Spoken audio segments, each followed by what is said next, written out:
Hello, good afternoon. Welcome to Glasgow Rangers Nation with me, your host, Owen James, the channel that brings you all your latest Rangers news, guys. We're not talking transfers for once. Yes, it is transfer silly season. Yes, we've got all those things swirling around, and we will talk about them at some point. But we're going to talk about another story that seems to have been doing the rounds. Now, look, like I said, I went to work last night, worked through the night last night because we had stock take. In the end, managed to get go to bed for a little bit, and woke up to a bit of a shitstorm on the old X and a bit of a shitstorm on the old media. Seems to have been kind of, I don't know, sort of contributed to by a couple of things. Obviously, one is fan speculation, and the second one is obviously the interview that Steven Naismith gave to one of the other Rangers podcasts. So, look, I've got to say first things first. I personally, and this is just my own personal opinion, and I respect everyone else's right to do whatever they want for their own podcast, but personally speaking, I would never, ever, ever give airtime or speak to or have on a podcast someone like him. Someone who has quite clearly, done Rangers bad in the past, has done Rangers dirty in the past. For me, it's like the cheating wife situation, isn't it? You don't take back your cheating ex. You don't take back, someone who's stabbed you in the back. You don't take back someone who's, bad-mouthed you or left you in a position where you get into trouble or, left you in a position where you feel like, they've kind of made you feel like shit and kind of talked down about you and things like that. You don't talk to these people. You don't take them back, And I think at times, if you do, then you're just making perhaps a shameless grab for clicks. I don't know. That's just my personal opinion on that one. So anyway, look, Steven Naismith. So why is Steven Naismith in the news? Why is someone who is a failed football manager, an average footballer, even in the news at this moment in time? Why is someone like him being mentioned? Obviously, he's an ex-Rangers player. He has played for the club. And the conversation is very much around rumours and reports that are kind of circulating. And I don't know where these rumours and reports have come from. He obviously publicly backed Russell Martin, when the appointment of Russell Martin was kind of first muted by the media. He came out and spoke about Russell Martin being an ideal fit for Rangers, been the right man for the job. He's worked with Russell Martin, he's played with Russell Martin, he knows him. So there's kind of, I think, a suspicion that maybe, just maybe, there is a kind of intention for Russell Martin to bring Steven Naismith onto the coaching staff at Rangers. There was even talk today in some outlets and some areas that he could be brought back as the new assistant manager to Rangers. Obviously, at this moment in time, Russell Martin has named only two people onto his backroom staff: Matt Gill, who is a coach, and Rhys Owen, who is a performance and strength and fitness coach. They're the only two people he's kind of already mentioned. Two people who worked with him previously at Southampton. So, he still obviously has to build a backroom team. He's only just started his job formally today. He's kind of starting to hit the ground kind of today. So, look, I mean, I expect announcements to come as to who will be taking up the backroom positions in his coaching staff. It'd be interesting to see if Sam Chirai is still around, who seems to have been the kind of the guy who survived everything. He's like the anti-Titanic, isn't he? But look, this Steven Naismith story that is doing the rounds. So the story that seems to be doing the rounds, like I said, is that Steven Naismith will be brought back under some sort of coaching aspect to join Rangers coaching staff, either as an assistant manager or a coach of some description to Russell Martin. This has caused, I think, a lot of anger. Now, I understand, of course, that social media is a very poisonous place. I get enough shit off people on social media anyway. Social media kind of is a place that people will hide behind a keyboard and write what they want and say what they want and don't, never have to face you, never have to say anything to you. But whatever I say, I'll tell you this now, whatever I say about anyone else, about players, about the podcasters, I would quite happily repeat to their face. I genuinely have kind of reached a point in my life now, with everything that's gone on in my life, with where I am, as a person, where I genuinely couldn't give a shit what anyone thinks of me, and I genuinely couldn't give a shit about anyone, from established Rangers media, from the football club, what they think of me. I genuinely don't care what you think of me. So, at the end of the day, hey, look, I've got a successful podcast here. People watch. People seem to like the content. Great, wonderful. Anyway, look, let me just a reminder. Steven Naismith obviously is hated for his comments that he made post 2012. Just a reminder, his comments that Steven Naismith made post 2012. We owe no loyalty to the new club. There is no history there for us. That was made on the 24th of June 2012. I'm extremely proud of the actions we took, but I am disappointed and angry that Rangers Football Club no longer exists in its original form. Now, people talk about Steven Naismith being a Rangers fan. People talk about the fact that Steven Naismith hates Celtic, as much as any Rangers fan does. But these comments are almost Celtic-esque they kind of follow that Celtic narrative, don't they? The whole Celtic narrative is that the old firm died in 2012, that there is no old firm anymore, that there is no Rangers anymore, that it's the Glasgow Derby, that we're Sevco, etc., etc.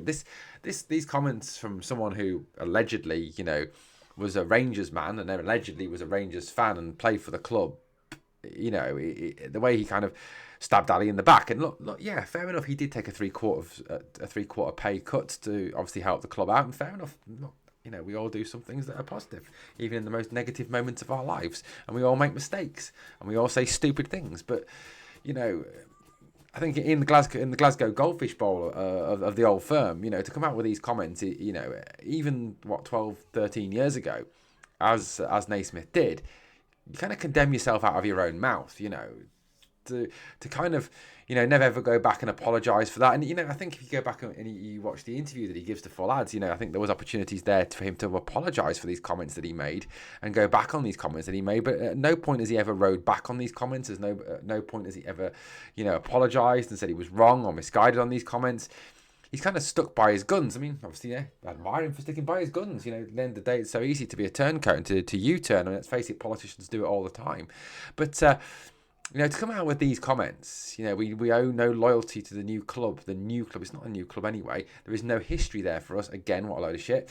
If you refer to the documents post-2012, the SFA and UEFA see Rangers in their present form as a continuation of the club founded in 1872. There is no difference between Rangers then and Rangers now. This club that we support, this club that we follow, this club that gives us heartache and joy and pain in equal measures is the same club that was founded in 1872. It is no different. It is, and no matter what those so-called experts from across the city might try to tell you, it is the same football club.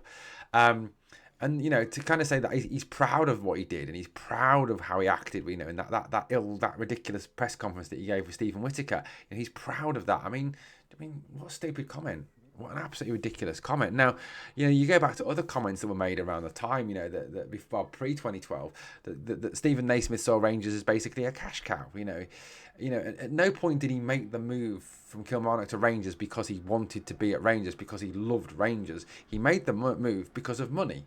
The comments made by his agent at the time were quite clear. His agent said that Steven Naismith was annoyed at, obviously, initially at the Kilmarnock owner for not allowing him to move because Steven had, in his words, a lottery ticket that he couldn't cash in. And that was the words of the player as well. So, the fact that he doesn't owe any loyalty to this club. He sees this club as a cash cow. And then, look, any appointment now to the coaching staff would basically be another cash cow appointment for Steven Naismith. I think you've got to look at this on a number of levels with Naismith. You've got to look at those comments that he made post 2012. You've also got to look at the fact that he never ever really was someone who had any loyalty to the club anyway. It was all financial. It was all about money at the end of the day.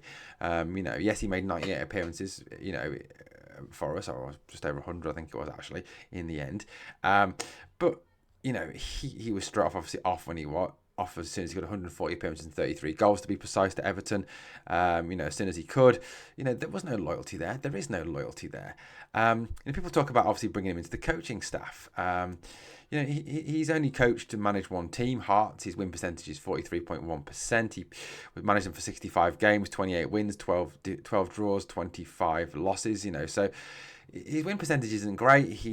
Wasn't a particularly fantastic manager there. He wouldn't have got the sack if he was. I don't think this would be a good appointment. Now, people talk about that old saying, don't they? Read the room. Read the room, guys. Read the room. You wouldn't make sort of, there's certain jokes you don't make at certain occasions. There's certain comments you don't make at certain occasions. There's certain times for certain jokes. There's certain times for certain comments. So at the end of the day, I think Russell Martin if he's looking at this and he's looking at the situation as regards forming a backroom team and looking at how he can put together a staff that will be effective to take this club forward. Now, look, I'm all for bringing on board people who understand the football club. I'm all for bringing on board coaches who are good coaches who've played for Rangers, and if they are good coaches who've played for Rangers, then bring them on board, certainly. I'm not in favour of bringing someone on board just because they used to play for Rangers or just because they are ex-Rangers. That's not a good idea. Yes, Steven Naismith is a coach. He's an average coach. He has played for Rangers. Yes, he understands the club to some degree. I don't think those comments show that he 100% understands the club. But read the room, Russell Martin. There's already, and look, I'm not going to re-debate the Russell Martin appointment. Russell Martin is Rangers head coach. He's here, for at least this season, I believe. We've got to obviously get behind him. We've got to support him no matter what. We don't want to see him fail, because if he fails, the club fails. If the club fails, then across the city they succeed, and none of us want that. But for me, Russell Martin needs to read the room. He's in a position where he is unlike a lot of managers. When a lot of managers get their job, when they're first appointed to the fact that they are that club's new manager, that club's new head coach, there's that honeymoon period, isn't there? There's that period of the fans are over the moon, the fans are happy, you've got a new manager, you've got a new head coach, he's the greatest thing since sliced bread, you're going to win the league, you're going to win the cups, you're going to do everything with him. There isn't that feeling at Rangers now. There is a kind of, I think, an apathy towards, I read comments, I get comments, I talk to Rangers fans. There's an apathy towards the club, there's an apathy towards Russell Martin at the moment. And I think if he was to go and appoint Steven Naismith to some sort of role within his coaching staff, it would be a move that would further build on that apathy and that distrust and that dislike that some have for him. Now, I'm not saying that that's right, I'm not saying that that's wrong. Everyone is entitled to feel what they want about the appointment of Russell Martin. Everyone is entitled to feel what they want about Steven Naismith. And as I said at the start of the podcast, if you want to give Steven Naismith airtime on your podcast, feel free. Absolutely feel free. Got no problem with that at all. That's your decision. Personally speaking, I never would, because the guy is a rat. He's a traitor. He is someone who's done our club bad. He's someone who's talked our club down. He's someone who has never, ever gone back on those comments. And I think a lot of times, when he was manager of Hearts, made some pretty ridiculous comments about our football club as well. So, look, I think any potential move, and like I said, this is nothing concrete. This is just kind of responding to stories that are going around in the media. Anything, about bringing this guy on board would be absolutely pathetic of the club, and I wouldn't support it in the slightest. Guys, I'd love to know your thoughts, your comments on this one. Thank you for watching Glasgow Rangers Nation. As always, guys, if you enjoyed the content, please like, comment, share and subscribe. Thank you for watching. We are the people.